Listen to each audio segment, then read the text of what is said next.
This is Ron Brown. I'm recording this video on June 30th, 2022. The market's in a continuing downtrend at this point, and in this video I want to talk about ETFs. This is my standard risk disclaimer. Any stock, index, or ETF mentioned in this presentation is not a recommendation to buy or sell. All trading strategies are used at your own risk. And once again, if you're not an HDSI user, you should be, and you can sign up for a free trial of the software, 30-day trial, no credit card, and get access to my files for 30 days at highgrowthstock.com. This is a complete URL.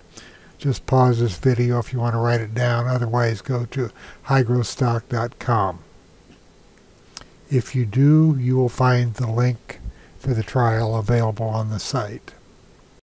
What I'm going to focus on today are ETFs. Now, those of you who have all of your money in an IRA or 401k and cannot really short the market, there are options with ETFs. Now, I'm going to go into my market analysis user groups, which are in my files, and I'm going to folder number 10.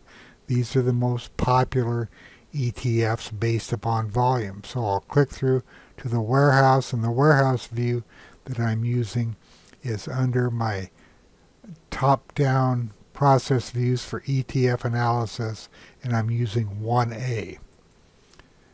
Now this uses a raw combo of intraday percentage price change and intraday range.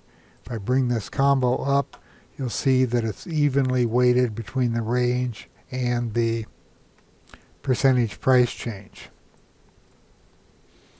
So by sorting on this,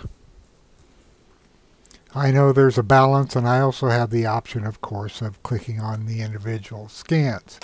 Now, if you look here, you can see that EFA is at the top of the list.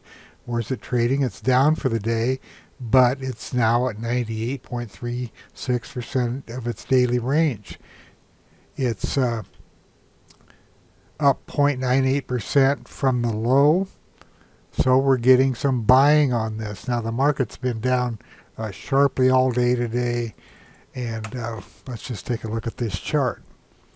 Now the charts I'm using are in my context intrinsic charts, setup risk, and I'll talk about this as I go along. But you can see why we are getting, or why this ETF is moving towards the top of the screen. Here's a low volume test. Here's where it opened, traded down to the low, and now it's trading at the high. But putting this in context, just because it's moving up a little bit today, we really have to look at the overall context of this ETF. What do we see here? We see a trend that is clearly down. The EMA fan, or trend is down, I'm sorry, the fan. So the 200 here is here, the 100, the 50, the 18, the 3 is below the 6. So you might be finding some support across this area. I didn't draw that quite at the right level. Let me try that again. But there is a tremendous amount of resistance on the upside because of all these gaps down. Still, you know, for a day trade, some traders are coming in and looking at this. The 3 and the 6 are represented down here on these histograms. You can see on this last move up, there really wasn't much movement up because this histogram did not spike up. Now in a strong move up, you're going to see it up here, but then as notices it was losing momentum, these bars went down. This ETF clearly remains in a downtrend. Let's look at the weekly chart. Weekly charts right here. You can see that this has had some brutal weeks. Last week was good. This week it tried to go higher. You can see the wick here, but now it's settling back down.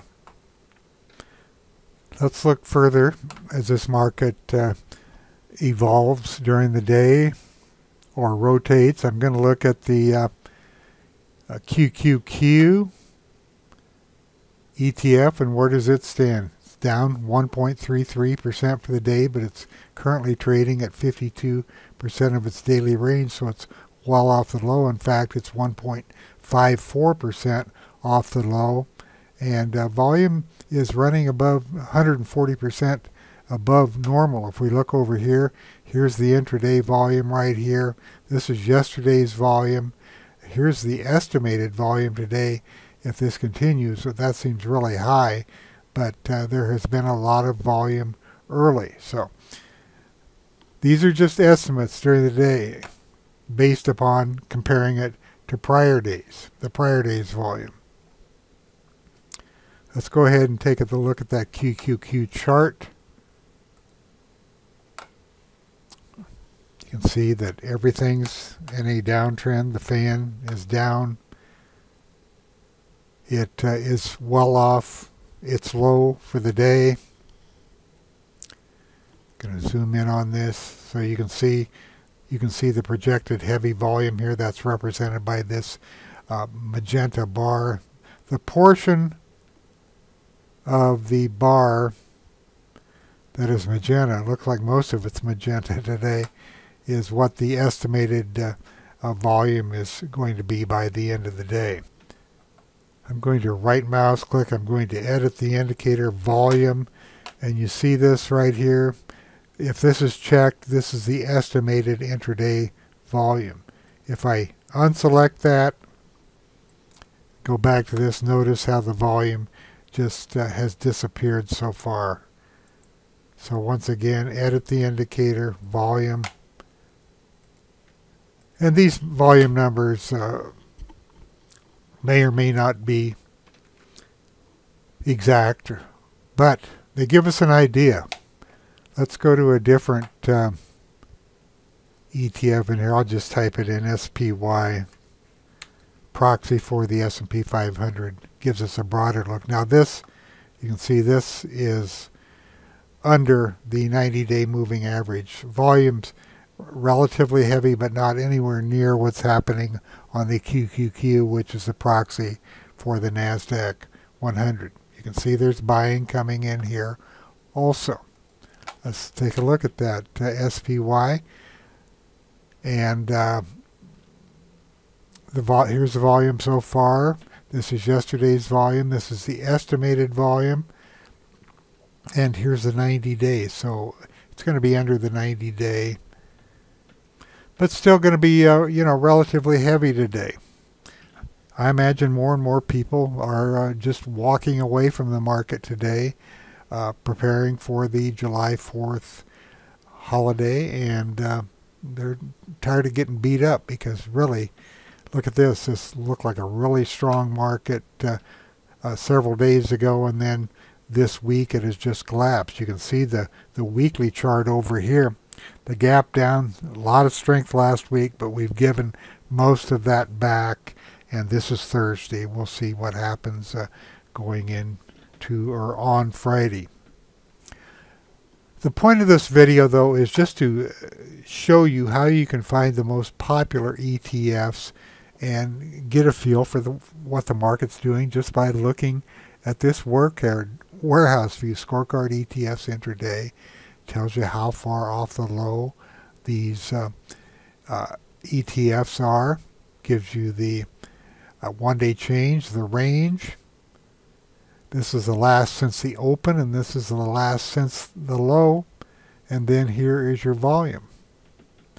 There's also good information in this chart, and these charts that I'm using are the contextual setup risk charts. This is chart number 1, and this is chart number 3 over here. I always like to have a weekly chart up to put things in perspective. I'm going to do one more thing. I'm going to sort on this, the change, the last since the low. Look at this, the Ultra Pro QQQ. TQQQ is up 6.55% from the low. It's still down for the day, but look, it's trading near the high of the range, which tells us that buyers have stepped in to this stock. It has a low volume test. Let's make it full screen here, and you can see the projected volume here. A lot of people short this market. The short-term traders are coming in to support it now, looking for a quick move up, and now it's at 5.76% off of its low for those who bought the low. Now oil's been down all day. XOP, you can see that it's now reversing, gap down, but now there are buyers coming in. And there's just a lot of information in these columns. I have several folders which contain ETFs. I'm just concentrating on this one right now since these are the most active. But just something, it's an option for those of you who want to trade but cannot short stocks, but yet still want to be in the market. Thank you for listening.